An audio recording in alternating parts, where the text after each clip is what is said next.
கரு நாகராஜன் அவர்கள் இங்கே பேசுகிற போது எனக்கு கொஞ்சம் அச்சமாக இருந்தது. அவர்கள் செய்த பணிகளை எல்லாம் அவர் பட்டியலிட்ட போது இத்தனை சொன்னாந்த பணிகளை செய்த அவருக்கு விருது அளிக்கப்பட்ட இந்த மேடையில் இந்த பணிகளினுடைய ஆரம்ப படியிலே கூட இல்லாத எனக்கும் இந்த விருது அளிக்கப்பட்டிருக்கிறது என்று கொஞ்சம் எனக்கு அச்சமாக இருந்தது. பிறகு எனக்கு நானே சொல்லிக்கொண்டேன், அவருக்கு வழங்கப்பட்ட விருது அவர் ஆற்றிவிட்ட பணிகளுக்காக, எனக்கு வழங்கப்பட்டிருக்கிற விருது எனக்கு ஒரு நினைவூட்டலுக்காக, இன்னும் செய்யறதுக்கு நிறைய இருக்கு என்கின்ற ஒரு நினைவூட்டலுக்காக இந்த விருது எனக்கு மகா சன்னிதானத்தால் வழங்கப்பட்டது என்று நான் நினைத்துக் கொண்டேன். இந்த நேரத்தில் இந்த விருதுக்காக என்னை தேர்வு செய்த தருமை ஆதிநகரத்து சான்றோர்களுக்கும் SRM தமிழ் பேராயத்தினுடைய அன்பர்களுக்கும் திரும்பவும் என்னுடைய மிக பணிவான நன்றியை நான் தெரிவித்துக் கொள்கின்றேன். பெருமக்களே, பொதுவாகவே பட்டிமன்ற பேச்சாளராக நான் பெரும்பாலும் அறியப்பட்டிருக்கிறேன். இங்கே வரவேற்புரை சொன்ன சாமி அவர்கள் கூட என்னை பார்த்த உடனேயே பட்டிமன்றத்தில் நான் பேசுவதுதான் ஞாபகத்துக்கு வருகிறது. ஆனால் அங்கிருந்தேதான் ஆரம்பிக்க வேண்டும் என்று நினைக்கிறேன். மேடையில ஏறுவதற்கு முன்பு எனக்கு அவர்கள் அன்போடு இட்ட ஒரு கட்டளை, 5-7 நிமிஷத்துக்குள்ள நீங்க முடிச்சிடணும்ன்றது. பிரச்சனை அதுலதான். ஏன்னா மணி அடிக்காம பேச்சு நிறுத்த எங்களுக்கு பழக்கம் இல்லை. இருந்தாலும் ஆளுநர் அவர்கள் இருக்கின்ற ஒரு மேடையிலே சில மரபுகள் காப்பாற்றப்பட வேண்டும், நேரம் முக்கியம் என்பதை அறிந்து மிகச் சுருக்கமாக 2 அல்லது 3 செய்திகளை சொல்ல நினைக்கின்றேன். இந்த மேடையில இந்த நேரத்தில் நிற்கின்ற போது மறைந்துவிட்டு இன்றைக்கு விண்ணுலகிலிருந்து என்னை பார்த்து ஆசீர்வதித்துக் கொண்டிருக்கிற என்னுடைய அம்மாவுக்கு என்னுடைய நன்றிகளை நான் தெரிவித்துக் கொள்கின்றேன். தமிழையும் சைவத்தையும் எங்களுக்கு அறிமுகப்படுத்தியவர் அவர்தான். ஒரு 5 வயது பிள்ளையாக 6 வயது பிள்ளையாக நான் இருந்த போது சோறு ஊட்டுகிற போது இளையான்குடிமாரனுடைய கதையைத்தான் எங்களுடைய அம்மா திரும்ப திரும்ப எங்களுக்கு சொல்லுவார்கள். எங்க அம்மா கதை சொல்லுகிற போது அது ஒரு காட்சியினுடைய விரிவமைப்போடு கதை சொல்லுவது வழக்கம். அந்த திறமையிலிருந்து ஏதோ ஒரு சின்ன பகுதி எனக்குள்ளே வந்திருக்கிறது என்றால் அது அவர்களினுடைய ஆசை என்றுதான் நான் நினைக்கின்றேன். அது வெறும் கதையை மட்டும் சொல்ல மாட்டாங்க. சிவபெருமான் சிவனடியார் வடிவத்திலே வந்தார், கதவை தட்டினார், வீட்டில் அரிசி, அப்படி இருக்காது அவங்க கதை. அப்படியே அந்த காட்சி அமைப்பு இருக்கும். அப்ப எப்படி இருக்கும் யோசிச்சு போய் வெளியில மழை கொட்டிட்டு இருக்கு, எங்க பாரு இருட்டா இருக்கு, வீட்டுல மணி அரிசி இல்ல, சிவனடியார் வந்திருக்காரு, அவங்களுக்கு எப்படி சாப்பாடு போடணும்னா என்ன செய்வது, நீ என்ன செய்ய அப்படி கேட்பாங்க எங்க அம்மா. நான் என்ன செய்வது, எனக்கு அடுத்த வாரம் சோறு வருமானு பார்த்து கொண்டிருக்கிற குழந்தை தான். ஆனா அந்த காட்சி மனதில் விரிகிற போது எனக்கு ஒரு கேள்வி வரும். அந்த கொட்டுகிற மழை இருட்டு விதைகளை எடுத்துக்கொண்டு வந்து கூரையிலே இருந்த அந்த குச்சியை பிடுங்கி அதனாலே நெருப்பை மூட்டி சோறு சமைத்து வந்தவர்களுக்கு படைக்க வேண்டும் என்பது ஒரு கடமையாக மேற்கொண்ட ஒரு தர்மத்தினுடைய பகுதியிலே வந்தவர்கள் தான் நாம் எல்லாரும் என்கின்ற ஒரு எண்ணம் அந்த வயதிலேயே ஆழமாக நெஞ்சிலே பதிந்து விட்டது. அதற்கு பிறகு செய்த பயணங்களுக்கெல்லாம் அன்றைக்கு தாய் சொன்ன அந்த கதையும் அவர் எங்களுக்கு சொல்லிக் கொடுத்த தமிழும் தான் அத்திவாரம் என்பதால் இந்த நேரத்தில் இங்கு நேரடியாக இல்லாவிட்டாலும் சூட்சுமமாக எங்கேயோ அம்மா இருந்துதான் இருப்பாங்க. எப்படி போவாங்க, பார்த்து ஆசீர்வாதம் பண்ணித்தான் இருப்பாங்க. அவர்களுடைய பாத கமலங்களுக்கு இந்த நேரத்திலே நெஞ்சார்ந்த நன்றியை தெரிவித்துக் கொள்கின்றேன். 12ஆம் வகுப்பு மாணவியாக காரைக்குடி கம்பன் விழாவுக்கு என் சகோதரிக்கு துணையாக போனதுதான் எனக்கு இலக்கிய விழாக்களில் கிடைத்த முதல் அறிமுகம். நான் பேச போகல, ஏன்னா சபாஷ் பாட்டு எங்க வீட்டுல இருந்து நேர்ந்து விட்டுருந்தாங்க. ஏன்னா எங்க அக்கா தான் பேச போனாங்க. ஒருவேளை யாரும் கை தட்டலன்னா முதல் கைத்தட்டலை ஆரம்பித்து வைப்பதற்காக என்ன எங்க வீட்டுல நேர்ந்து விட்டுருந்தாங்க. நீங்க பாத்தீங்களா, அவர் முதல் கைத்தட்டல ஆரம்பிச்சிருக்காரு. நீங்க அதிலிருந்து புரிஞ்சுக்கணும். நீங்க அதற்காக அனுப்பப்பட்ட போது அந்த மேடையில் அந்த அரங்கத்தில் தமிழறிஞர் ஆசா ஞானசம்பந்தன் ஐயா அவர்களை முதலாக நான் சந்தித்தேன். ஒரு பேச்சு என்பது எப்படி இருக்க வேண்டும் என்பது எங்களுக்கெல்லாம் அறிவுரையாக சொல்லாமல் அச்சாரமாக அவரே இப்படித்தான் இருக்க வேண்டும் ஒரு பேச்சு என்பதை எங்களுக்கு சொல்லி இன்னமும் கூட நினைவு அடுக்குகளில் நீங்காத இடத்தை பெற்றிருக்கிற அவருக்கு என்னுடைய இரண்டாவது வணக்கத்தை இந்த மேடையில் சொல்லிக் கொள்வதிலே பெருமை அடைகின்றேன். ஆதீனங்கள் தமிழுக்கு செய்கின்ற சேவையை பற்றிய ஒரு மாநாடு நடத்தப்பட்டதாக ஐயா சொன்னார். நானும் அதை பற்றி செய்தித்தாளிலே படித்தேன். இது இன்னும் பேசப்பட வேண்டிய ஒரு விஷயம். உன்வேசா அவர்களுக்கு கிடைத்த ஆதரவை நீங்கள் எடுத்துக்கொண்டாலும் சரி, தமிழ் பணிகளுக்காக ஆதீனங்கள் செய்திருக்கிற மாபெரும் பணியை பற்றி இன்றைய நம்முடைய தமிழ் இளைஞர்களில் எத்தனை பேருக்கு தெரியும் என்று கேட்டால் ஒருவேளை நிறைய பேருக்கு தெரியாது என்பதுதான் நமக்கு பதிலாக இருக்கிறது. இந்த செய்தியை இன்னும் கொண்டு செல்ல வேண்டிய ஒரு பணி விருதை வாங்கி இருக்கிற எனக்கும் கேட்பாளர்களாக இருக்கிற உங்களுக்கும் நாம் எல்லாருக்கும் இருக்கிற ஒரு பணி என்கின்ற நினைவுறுத்தலை இந்த மேடையிலே கொடுத்ததற்காக மேடையில் இருக்கிற அத்தனை பெருமக்களுக்கும் என்னுடைய மூன்றாவது நன்றியை தெரிவித்துக் கொள்கின்றேன். இளையான்குடி மாறனுடைய கதையிலே அம்மாவிடம் எனக்கு ஒரே ஒரு கேள்விதான் இருந்தது. கதையெல்லாம் சொல்லி முடிச்சிருவாங்க, சிவபெருமான் தான் அப்படின்னு தெரிஞ்சது. எல்லாம் முடிச்ச பிறகு நான் கேட்ட ஒரு கேள்வி, இளையான்குடி மாறன் நாயனார் செஞ்சாங்க இல்ல, அவங்க வீட்டு அம்மாவும் தானே கூட செஞ்சாங்க, நம்ம தானே சோறு பொங்கி அதை கொடுத்தது, அவங்க பேர் என்னன்னு கேட்டா அது பதிவுல இல்லைன்னு எங்க அம்மா சொன்னாங்க. சைவத்தையும் தமிழையும் வளர்த்து தன்னுடைய பெயரை கூட எங்கேயும் பதியாமல் போய்விட்ட எத்தனையோ பெண்களுக்கு இந்த நேரத்தில் என்னுடைய வணக்கம்.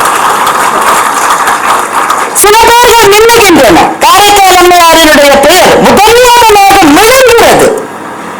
வரும் இவள் என்னை தேவனும் அன்னை தான் உனையே என்ற ஆதியும் அந்தமும் இல்லாத அந்த உலக நாயகராக விளங்கிய சிவபெருமானே என்னுடைய தாய் என்று சொன்ன மாற்றுமலை பெற்ற காரைக்கால் அம்மையினுடைய பெயர் மெழுகின்றது.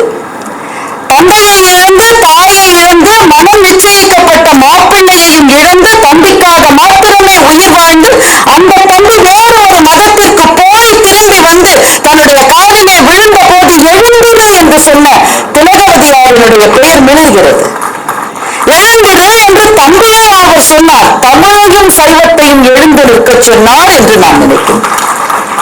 எழுதும் வீழும் குருசாரும் வரை நில்லாத செல்வன் என்று சொன்ன விவேகானந்தருக்கு முன்பே எழுமின் என்கிற வார்த்தையை சொன்ன ஒரு பெண்ணாக மிளகின்ற திலகவதியை இந்த நேரத்திலே நினைத்து பார்க்கின்றேன். நெஞ்சத்துக்குள்ளே மாத்திரமே பெருவீற்றை பூசுகின்ற உரிமை கிடைத்த ஒரு வாழ்வில் தமிழ்நாடு சம்பந்தனை அந்த மண்ணுக்கு அழைத்து வந்து தமிழுக்கும் சைவத்துக்கும் புத்தொழியை பாய்ச்சி புது உயிரை கொடுத்த மங்கையர்க்கரசியை இந்த மேடையிலே நினைத்துக் கொள்கின்றேன். அந்த பரம்பரையிலிருந்து தொடங்கி இன்றைக்கும் நாளைக்கும் ஆயிரம் பெண்கள் தங்கள் சகோதரர்களோடு சேர்ந்து ஆணும் பெண்ணும் இணைந்து இந்த மொழியையும் நம்முடைய சமயம் நமக்கு சொல்லிக் கொடுத்திருக்கின்ற மனிதாபிமானத்தையும் அன்பையையும் பக்தியையும் வளர்க்கப் போகிற எத்தனையோ பெண்களின் முன்னால் ஒரு சிறு துளியாக நின்று இந்த விருதை நான் ஏற்றுக்கொள்கின்றேன். மணிவாசகருடைய ஒரு பாடல் நினைவுக்கு வருகிறது. கட்டு அறுத்து என்னை ஆண்டு கண்ணார திருநீறு இட்ட அன்பரோடு யாவரும் காணவே பட்டி மண்டபம் ஏற்றினை எட்டினோடும் இரண்டும் அறியாமையே என்று மணிவாசகர் சொல்லுகின்றார். எட்டிரண்டு எவ்வளவு என்பதற்கு கூட பதில் தெரியாத அபரஞானமே இல்லாத என்னை பரஞானம் இருக்கின்ற சிவாகமத்திலும் சித்தாந்தத்திலும் பக்தியிலும் சமய அறிவிலும் மிகச்சிறந்து விளங்குகின்ற சான்றோர்களோடு என்னை பட்டிமன்றம் ஏற்றினையே என்று மணிவாசகர் பெருமாள் சொன்னார். அந்த பட்டிமன்றம் என்பது அறிஞர்கள் கூடுகின்ற ஒரு சபை. அந்த பெயர்தான் இன்றைக்கும் தொடர்ந்து வந்திருக்கிறது. இந்த பட்டிமன்றத்தில் என்னை ஏற்றி வைத்த என்னுடைய குருவான சாலமன் பாப்பு ஐயா அவர்களையும் இந்த நேரத்தில் இருவரை கூட்டி வணங்குகின்றேன். இந்த பட்டிமன்றத்தில் ஏறிய எனக்கு பரஞானம் அபரஞானம் எதுவும் இல்லாத போதும் இந்த விருதை தரும ஆதீனம் கொடுத்திருக்கிறது என்றால் தமிழுக்காக நான் செய்த மிகச்சிறிய சில பணிகளுக்காக இந்த விருது அளிக்கப்பட்டிருக்கிறது. என்னை எத்தனையோ பேச்சாளர்கள் எங்களுடைய வாழ்க்கையெல்லாம் வசதியாக இருந்தது. வசதின்னு நான் இந்த போக்குவரத்து போயிட்டு வருது, இதெல்லாம் நாங்க பெரிய கஷ்டத்தை சந்திக்காத தலைமுறை. உங்களுக்கு முன்னால் ஐயா இருக்கிறார், அவருக்கு தெரியும். அவருக்கும் முன்னாலே இருந்தவர்கள் மாட்டு வண்டிகளிலே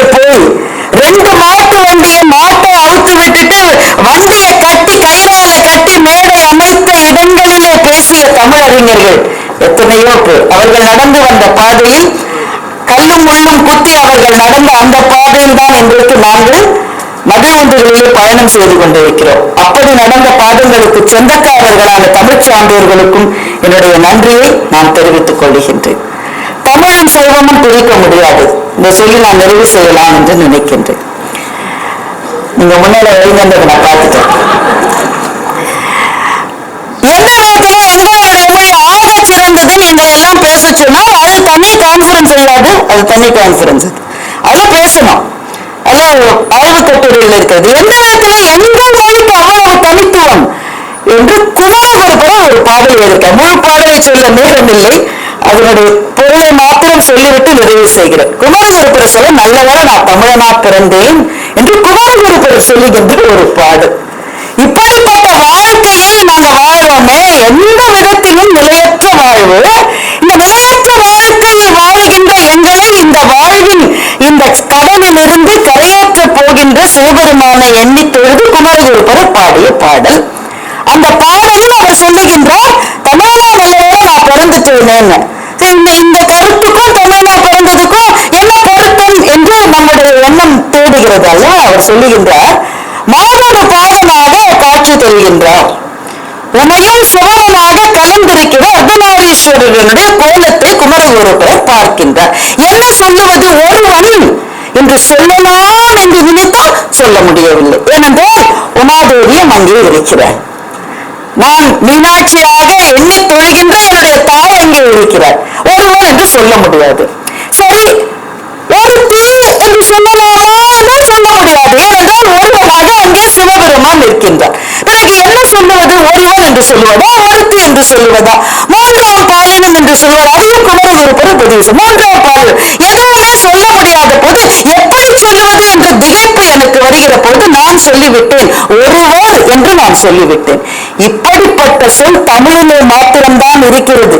எனக்கு மாத்திரம் நான் தமிழனாக பிறக்காவிட்டால் நான் என்ன பாடுபட்டிருப்பேன். எனவே நல்ல வேளையாக நான் தமிழ் மொழியை பேசுகின்ற தமிழனாய் பிறந்தேன் என்று சிவபெருமான குமரகுருபரை வாழ்த்துகின்ற ஒரு பாடல் இருக்கின்றது. அப்போ இயல் சொல் என்று சொல்லுவார்கள் இந்த ப்ரோனவுன். அதிலேயே இதுதான் பால் என்று குறிப்பிட தேவையில்லாத ஒரு சொல்லை வைத்த மொழி இந்த தமிழ் மொழி என்கின்ற மாபெரும் செய்தியை சொல்லுகிற போது அது வணங்குகின்ற அந்த உமாமகேஸ்வரனுடைய உருவத்தையும் நம் கண்முன்னே நிறுத்துகின்ற குமரகுருபரர் போல 100 மாபெரும் அறிஞர்கள் வளர்த்ததுதான் இந்த மதமும் இந்த சமயமும் இந்த மரபும் இந்த மண்ணும் இந்த மொழியும். நடமாடர் கோயில் நம்பருக்கு ஒன்றியில் படமாடர் கோயிலுக்கு பகவர்க்கு அது ஆமே. அதுதான் நமக்கு இடப்பட்ட கட்டளை. மாநிலருக்கு செய்கின்ற தொண்டுதான் இறைவனுக்கு போல் சேருகிற தொண்டு என்பதை அறுதியிட்டு சொன்ன சைவ சமயத்தையும் அதை தாங்கி பிடித்திருக்கிற தமிழ் மொழியையும் அதை வளர்க்கின்ற அத்தனை நெஞ்சங்களுக்கும் இங்கே வீற்றிருக்கின்ற ஆன்மீக அன்பர்களுக்கும் மகா சன்னிதானங்களுக்கும் திரும்பவும் இந்த விருதை எளியவளான என்னையும் ஒரு பொருட்டாக மதித்து அளித்திருக்கின்ற உங்களுக்கு ஒரு உறுதிமொழியை மாத்திரம் சொல்லி விடைபெறுகின்றேன். இந்த பணி மேன்மேலும் சிறப்பதற்கு என்னால் இயன்ற எதையெல்லாம் செய்ய முடியுமோ அது என்ன செய்ய முடியும்? இன்னும் நிறைய படிக்கணும். முக்கியமா செய்ய வேண்டியது அதுதான்.